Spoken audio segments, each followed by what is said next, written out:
بسم اللہ الرحمن الرحیم۔ السلام علیکم ورحمۃ اللہ وبرکاتہ۔ آج 3 محرم الحرام بدھ کے دن کا بہت ہی خاص مجرب وظیفہ سبحان اللہ کا وظیفہ آپ کی خدمت میں لے کر حاضر ہوں۔ وہ میری بہنیں اور میرے بھائی جو بہت پریشان ہیں، مصیبت میں ہیں، آج ان کے لیے یہ بہت ہی آزمودہ وظیفہ لے کر آئی ہوں۔ آج میرے کہنے پر آپ یہ عمل کر لیں، انشاءاللہ آپ کی بڑی سے بڑی مشکل حل ہو جائے گی۔ آپ کے گھر میں رزق کی تنگی ہے، فاقے ہیں، غربت ہے، محتاجی ہے، آپ کے اپنوں نے آپ کو دھتکار دیا ہے، میرے کہنے پہ آج یہ وظیفہ کر لیں۔ اگر آپ کو جن لوگوں نے دھتکار دیا تھا وہ آپ سے پوچھنے پہ مجبور ہو جائیں گے کہ ایسا کون سا عمل کیا، ایسا کون سا وظیفہ کیا۔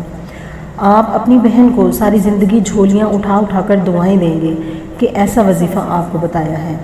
اللہ کے صفاتی نام کا وظیفہ آپ کو بتانے جا رہی ہوں اور سبحان اللہ کا وظیفہ آپ کو بتانے جا رہی ہوں جو بہت ہی آزمودہ وظیفہ ہے۔ سبحان اللہ میں اللہ کی شان بیان کی جاتی ہے، اللہ کی بڑائی بیان کی جاتی ہے، اللہ کی عظمت بیان کی جاتی ہے۔ جب ہم اللہ کی بڑائی بیان کرتے ہیں، اللہ کی عظمت کو بیان کرتے ہیں تو اللہ پاک خوش ہو کر ہماری دعاؤں کو قبول کر لیتے ہیں۔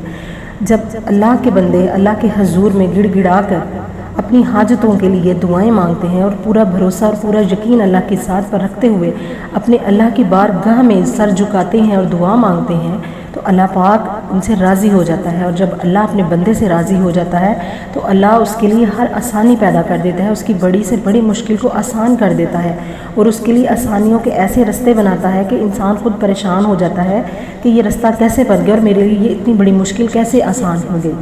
اللہ پاک محتاجیوں کو ختم کر دیتا ہے اور ہمیشہ دعا کیا کریں کہ اللہ پاک ہمیں اپنا محتاج کرے، کسی انسان کا محتاج نہ کرے۔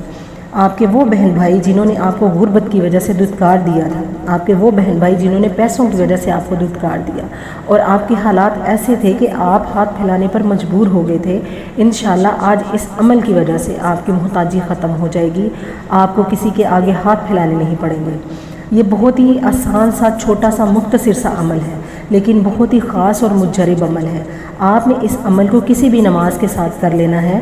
اگر آپ کسی نماز کے ساتھ اس کو نہیں کر سکے تو آپ اس کو چلتے پھرتے اٹھتے بیٹھتے آپ اس کا ذکر کر سکتے ہیں۔ آپ کہیں پر بھی موجود ہیں، آپ اپنے گھر میں ہیں، دفتر میں ہیں، کسی بھی جگہ پر آپ موجود ہیں، اگر آپ اپنے گھر میں آپ کے گھر میں کوئی مصیبت ہے، کوئی مشکل ہے، آپ اس کو ختم کرنا چاہتے ہیں تو آپ کہیں پر موجود ہیں، آپ اپنے گھر میں نہیں تو آپ اپنے گھر کا تصور کر کے اس عمل کو کر لیں اور اپنے گھر پہ پھونک مار دیں، انشاءاللہ آپ کی مشکلیں آسان ہو جائیں گی۔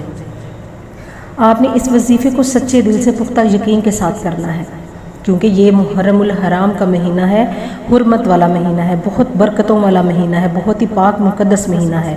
اگر رمضان کے بعد کسی مہینے کو افضل قرار دیا گیا ہے تو وہ محرم الحرام کے مہینے کو اعلیٰ اور افضل قرار دیا گیا ہے اور اس کے روزوں کو افضل قرار دیا گیا ہے۔ صحابہ اکرام حضور پاک صلی اللہ علیہ وآلہ وسلم کی خدمت میں جب پیش ہوتے تو وہ سوال کرتے تھے کہ اے اللہ کے رسول، اگر رمضان کے بعد کوئی مہینہ افضل ہے یا اس کے روزے افضل ہیں تو وہ کون سا مہینہ ہوگا؟ تو نبی پاک صلی اللہ علیہ وآلہ وسلم ہمیشہ ان سے کہتے محرم الحرام کا مہینہ رمضان کے بعد افضل ہے اور عاشوراء کے روزے یعنی 9-10 محرم کا روزہ رمضان کے بعد افضل ہے۔ تو میری پیاری بہنوں اور میرے بھائیوں، آپ نے 9-10 محرم تک اس وظیفے کو کر لینا ہے۔ جب آپ زندگی میں ایک دفعہ اس وظیفے کو کر لیں گے تو اپنی بہن کو جولیاں اٹھا اٹھا کر دعائیں دیں گے، کیا آپ کو مجرب اور آزمودہ وظیفہ بتایا، کیا آپ کو میں نے وظیفہ بتایا طوفانی وظیفہ، دولت کا سیلاب لے کے آنے والا، آپ کی ہر محتاجی کو ختم کرنے والا وظیفہ۔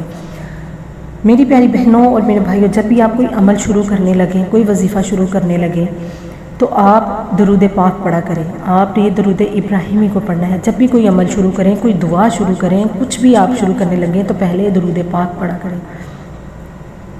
آپ نے اس عمل کو شروع کرنے سے پہلے 11 مرتبہ درود پاک پڑھنا ہے، درود ابراہیمی پڑھنا ہے۔ اگر میری کسی بہن کو، میرے بھائی کو درود ابراہیمی نہیں آتا تو وہ کوئی چھوٹا درود پاک پڑھ لے، اللہم صلی علی پڑھ لے، صلی اللہ علیہ وآلہ وسلم پڑھ لے۔ آپ کو کوئی سا بھی درود پاک آتا ہے آپ نے اس کو 11 مرتبہ پڑھ لینا ہے۔ جب آپ 11 مرتبہ درود پاک پڑھ لیں تو آپ نے 113 بار سبحان اللہ سبحان اللہ سبحان اللہ آپ نے سیدھے ہاتھ کی انگلیوں پر یا تسبیح پر پڑھ لینا ہے۔ آپ نے جب 113 بار سبحان اللہ پڑھ لینا ہے تو اپنے دماغ میں، اپنے ذہن میں آپ نے اپنی حاجت کو رکھنا ہے، پھر ساتھ آپ نے یہ وظیفہ کرنا ہے۔